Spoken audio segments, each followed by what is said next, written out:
ہمارے اس دور میں لوگ دین کے بارے میں جو بات کرتے ہیں تو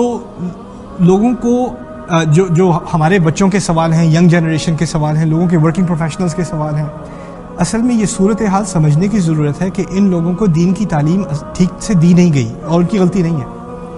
ان کی غلطی نہیں ہے۔ اگر آپ پاکستان کا جائزہ لیں، انڈیا کا جائزہ لیں، بنگلہ دیش کا جائزہ لیں، مسلمان ممالک کا کہیں بھی جائزہ لے لیں، ہماری دینی تعلیم کیا ہے؟ ہماری دینی تعلیم میں کچھ صورتیں یاد کر لو،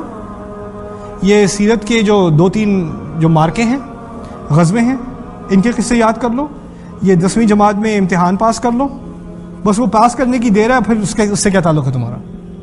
2-3 صورتیں یاد کر لو، مولوی صاحب کو زبردستی گھر پہ بلا کے ایک دفعہ قرآن پڑھا لو، ایک دفعہ ایک جلد سے دوسری جلد تک، یہاں آخر تک جب آپ نے مکمل کر لیا قرآن تو آپ قرآن سے گریجویٹ ہو گئے، اب اس سے واسطہ کرنے کی کوئی ضرورت نہیں، اب یہ صرف جنازے کے ٹائم پہ کام آئے گا، ٹھیک ہے نا؟ آپ کا اس سے اور کوئی تعلق نہیں ہے۔ اور پھر اس کے بعد اس سے اوپر بڑا مسئلہ کیا ہے کہ جو لوگ دین کے نام پہ بات کرتے ہیں وہ ایسی الٹی سیدھی بات کرتے ہیں کہ لوگوں کی بات کو پڑھا لکھا انسان کی بات سن کے کہے گا یار یہ لوگ تو پاگل ہیں یار، ان کی بات سنوں میں، ان کو بھی بولتے دیکھا ہے، یہ کیسی الٹی سیدھی باتیں کرتے ہیں۔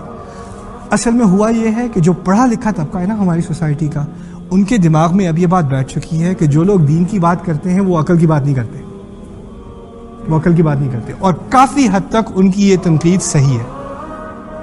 ہماری سوسائٹی میں بہت سارے لوگ ایسے ہیں، بہت ساری مثالیں ایسی ہیں، لوگوں نے دین کے بارے میں ایسی الٹی سیدھی باتیں کی ہیں، ممبر پہ کھڑے ہو کے، بڑے بڑے جلسوں میں ایسی باتیں سننے کو ملتی ہیں۔ میں کبھی کبھار مجھے کامیڈی کا خاص شوق ہے، تو جب میں امی کے گھر جاتا ہوں تو ان کو پاکستانی چینلز دیکھنے کا شوق ہے، میں دینی چینل میں دیکھتا ہوں، مجھے اس سے بڑی اچھی کامیڈی ملتی ہے۔ لوگ کیسے سوال پوچھ رہے ہیں اور جناب کیسے الٹے سیدھے جواب یہ لوگ ٹی وی پہ دے رہے ہیں، اور لوگ دیکھ رہے ہیں یار کہاں کی بات کہاں، کو کسی کو کال کر کے پوچھ رہا ہے ہاں مجھے آج کل نیند نہیں آتی میں کیا کروں، کہتے ہیں اچھا ٹھہر جاؤ ذرا ایک سیکنڈ، ہاں تم ایسا کرو تم یہ 3 دفعہ پڑھو، یہ 5 دفعہ پڑھو، یہ کہاں سے یہ لے کے آ رہا ہے یار، یہ کون سا دین ہے؟ میں 15 سال سے پڑھنے کی کوشش کر رہا ہوں، مجھے یہ فارمولا نہیں ملا، ان کو کہاں سے مل گیا؟ یہ غیب سے آتا ہے جی، ان کی عقل ہی غیب میں یار ان لوگوں کی۔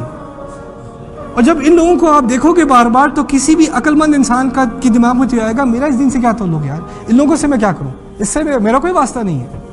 نہ میں ان سے کوئی واسطہ کرنا چاہتا ہوں، میں تو ان کو بلیم بھی نہیں کرتا،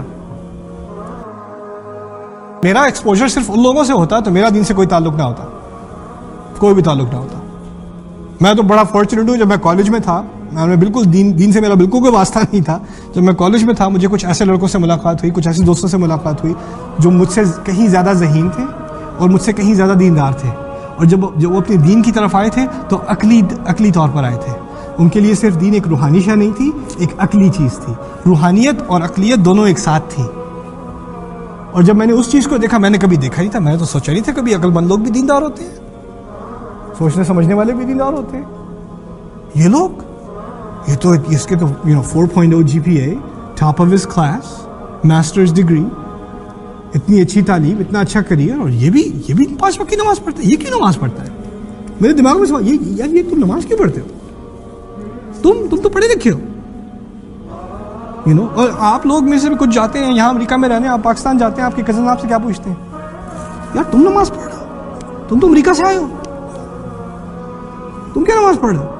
باقی سب مزے میں بیٹھے کھا رہے ہیں ریسٹورینٹ میں، اذان ہو رہی ہے وہاں تو کہتے ہیں اذان بج رہی ہے، ٹھیک ہے نا، اور آپ اٹھ کے نماز پڑھیں کہ دیکھو ذرا یہ مولوی صاحب آئے ہیں نماز پڑھنے۔ اب نماز مذاق بن چکی ہے اس سوسائٹی میں، اندازہ کرو کتنا زوال ہے اس مسلمان امت کا، اور اس میں آپ ان لوگوں کی طرف ہی صرف انگلی مت اٹھائیں جو نماز نہیں پڑھتے، وہ یہاں تک پہنچے کیسے؟ یہ کون سی تعلیم کی کمی تھی، یہ کون سی ذمہ داری تھی؟ جن لوگوں نے دین سکھانا تھا انہوں نے کیا الٹی سیدھی بات سکھانی شروع کر دی؟ جو دین کی اساس ہے، جو اس دین کو قوت دیتی ہے، وہ چیز چھوڑ دی، اور جو الٹی سیدھی باتیں ادھر ادھر کی اس پہ سارا زور، تو پھر یہ ہونا ہے جب ان کا سارا دین ایک ان چیزوں میں رہ گیا تو پھر ہونا کیا ہے پھر اس کے بعد؟ تو یہ بات میں آپ کے سامنے رکھنا چاہ رہا ہوں، اس دین کی جو اساس ہے اس کو مت بھولیں، اور جو ادھر ادھر کی باتیں ہیں نا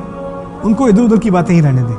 جو سائیڈ ایشوز ہیں ان کو سائیڈ ایشوز رہنے دیں، اصل اساس دین کی یہ قرآن ہے۔ قرآن پر جب ہماری امت واپس آئے گی تو ہمارا کانفیڈنس اس دین میں، اور ہماری ایتھکس، ہماری مورالٹی، ہمارا کردار، ہمارے اخلاق، سب چیزیں واپس آ جائیں گی۔ ایک دفعہ اللہ تعالیٰ کا کلام ہمارے دلوں میں تو اترا ہے۔ اللہ تعالیٰ اس کلام کو ہمارے دل و دماغ کو اس کلام کے ذریعے روشن کرے، اور اللہ تعالیٰ ہمیں اور ہماری آنے والی نسلوں کو اس قرآن کی زندہ مثال بنائے۔ بارک اللہ لی ولکم فی القرآن الحکیم ونفعنی وإیاکم بالآیات والذکر الحکیم۔ والسلام علیکم ورحمۃ اللہ وبرکاتہ۔